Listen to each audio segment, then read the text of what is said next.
bonsoir tout le monde, j'espère que vous allez bien. Bienvenue sur PVE, Parole de vie éternelle, notre podcast où nous recevons le témoignage de nouvelle naissance des chrétiens, des disciples de Jésus-Christ, des hommes nés de nouveau. Aujourd'hui, nous recevons Mélène qui va nous raconter son témoignage de nouvelle naissance. Bonsoir, Madame Mélène, comment vous allez? Bonsoir, ça va très bien. Veuillez vous présenter. Moi, alors, c'est Mylène Daoui Coralie. Je suis assistante de direction. Ok. Alors, parlez-nous un peu de vous, de votre enfance, de votre adolescence, du point de vue spirituel, bien sûr. Ok, déjà, je suis née dans une famille purement catholique.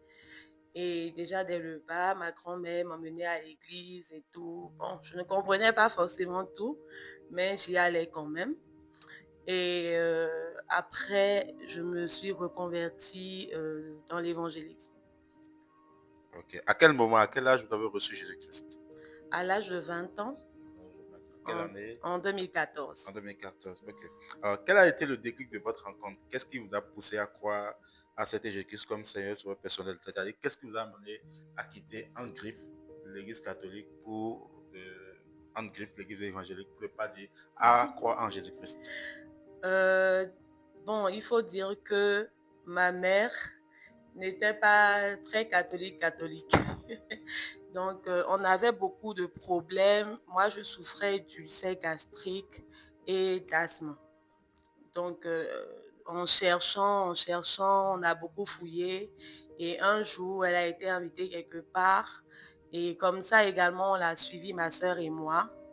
Déjà, je n'étais pas vraiment pour, mais le jour où j'ai écouté la parole de Dieu, ce jour-là dans l'église, ça m'a vraiment touchée. Je me suis sentie, c'était un peu comme si c'était personnel. C'était un message qui me concernait personnellement.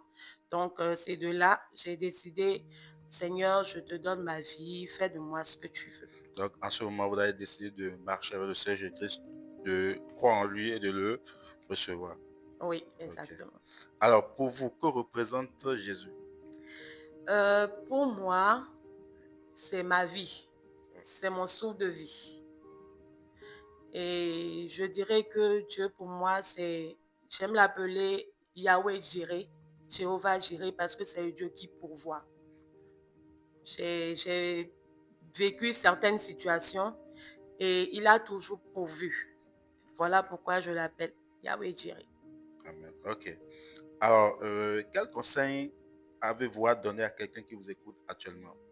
Soit la personne ne croit pas en Jésus-Christ ou bien la personne euh, croit en Jésus-Christ mais n'est pas encore ancrée.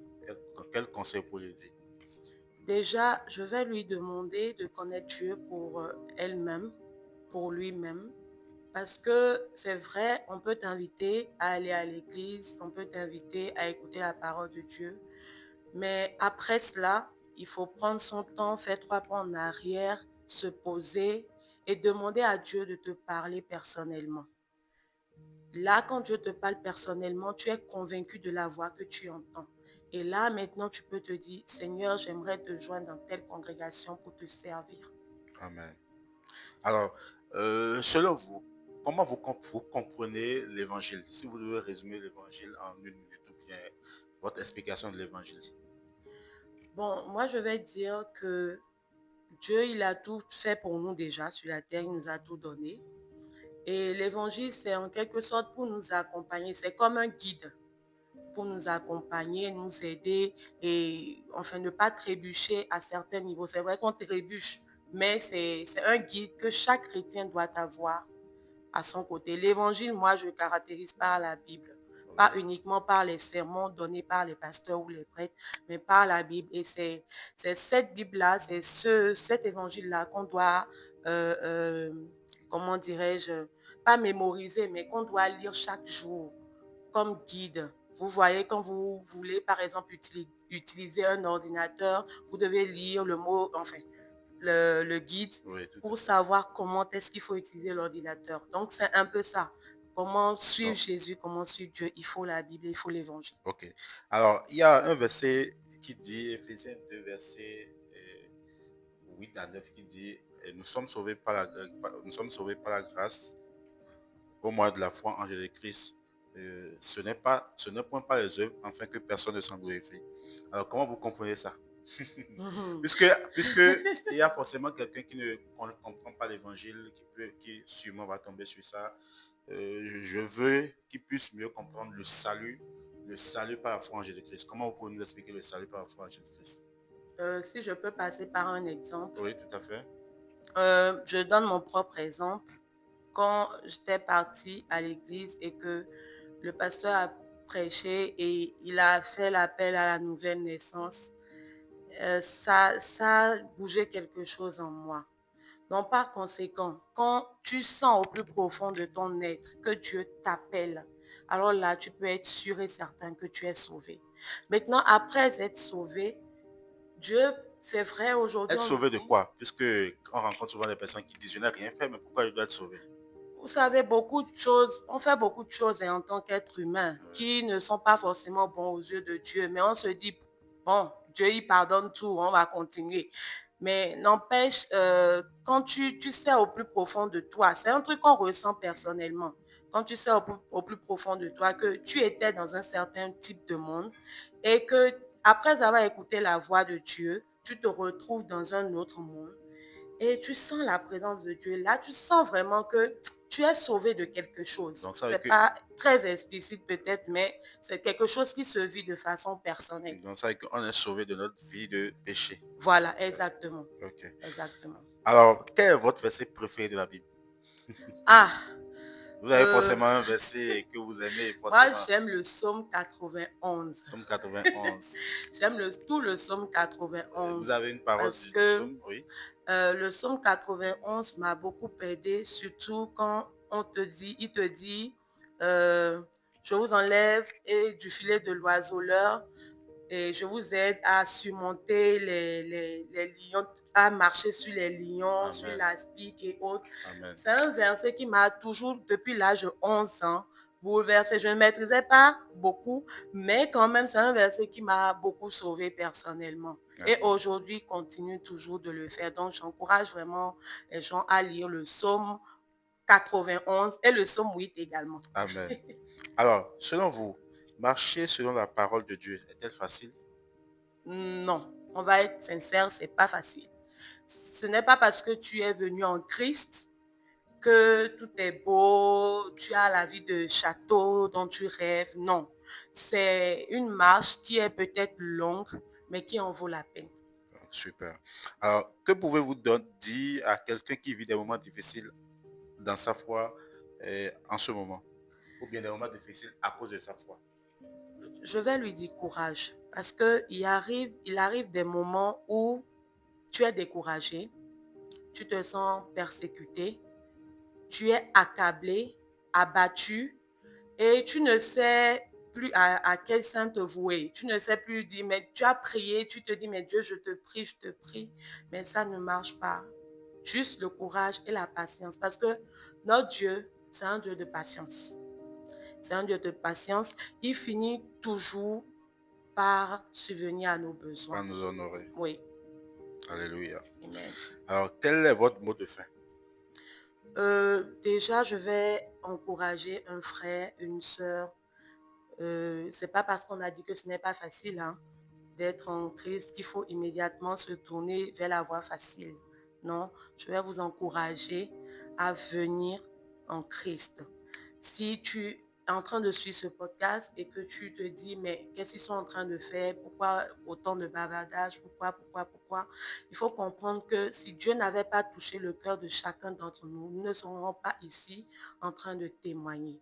Donc, je vais te demander d'avoir la foi, parce que sans la foi, il est impossible de lui être agréable. Il est impossible de plaire à Dieu. Et il est impossible également de recevoir de Dieu.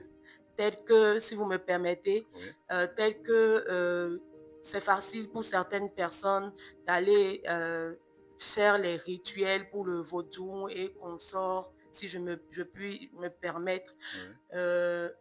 Il faut aussi se dire que ça doit être facile pour un chrétien de croire en ce que Dieu est capable de faire dans sa vie. Donc, soyez vraiment confiants. Même si vous sentez que vous n'en pouvez plus, accrochez-vous à votre unique sauveur. Ne mélangez pas. Amen. Accrochez-vous uniquement à lui et il le fera pour vous. Amen. Alléluia. Amen. Alléluia. Avant de finir et de clôturer, nous allons lire ensemble le psaume 91. Je lis. Celui qui demeure sous l'abri du Très-Haut repose à l'ombre du Tout-Puissant. Je dis à l'Éternel, mon refuge, ma forteresse, mon Dieu en qui je me fortifie. Car c'est lui qui délivre du filet de l'oiseleur, de la peste et de ses ravages. Il te couvrira de ses plumes et tu trouveras un refuge sous ses ailes. Sa fidélité est un bouclier et une cuirasse. Tu ne craindras ni les terreurs de la nuit, ni les flèches qui volent le jour, ni la peste qui marche dans les ténèbres, ni la contagion qui frappe en plein midi. Que 1000 tombent à ton côté et 10 000 tombent à ta droite, tu ne seras pas atteint. De tes yeux, seulement tu regarderas et tu verras la réduction des méchants, car tu es mon refuge. Ô Éternel, tu fais du Très-Haut ta retraite. Aucun malheur ne t'arrivera, aucun fléau n'approchera de ta tente, car il ordonnera à ses anges de te garder dans toutes ses voies. Ils te porteront sur les mains, de peur que ton pied ne heurte contre une pierre. Tu marcheras sur le lion et l'aspic. Tu frôleras le lionceau et le dragon. Puisqu'il m'aime, je le délivrerai. Je le protégerai, puisqu'il connaît mon nom. Il m'invoquera et je lui répondrai. Je serai avec lui dans la détresse. Je le délivrerai et je le glorifierai. Je le rassasierai de longs jours et je lui ferai voir mon salut. Père, avant de conclure ce soir, nous allons faire cette prière. Nous allons prier que le psaume 190, 191 du moins, soit une réalité dans nos vies. Nous allons demander au Seigneur d'être notre refuge et notre forteresse en toute situation. Nous allons demander au Seigneur de nous guider, qu'aucun malheur ne nous arrive, qu'il ordonne à ses anges de nous garder. Éternel Dieu, Père, merci pour ce soir. Merci parce que tu nous as permis encore ce soir d'être dans ta présence et de partager notre témoignage. Je prie que tu puisses toucher le cœur de toute personne qui tombera sur ce podcast, qui l'écoutera. Que tu puisses toucher son cœur, afin qu'il puisse venir à la repentance et qu'il puisse te connaître. Tu as dit dans ta parole que tout ce que tu veux, c'est que tous les hommes parviennent à la connaissance de Jésus-Christ et qu'ils connaissent la vérité et la vie éternelle. Tu as dit dans ta parole, la vie éternelle, c'est qu'ils te connaissent toi, Dieu, et celui que tu as envoyé, Jésus-Christ, qui est le vrai Dieu. Merci pour tout ça, Jésus-Christ. Accompagne-nous, ô Saint-Esprit, sois toujours avec nous. Dans le nom de Jésus de Nazareth, nous avons prié. Amen.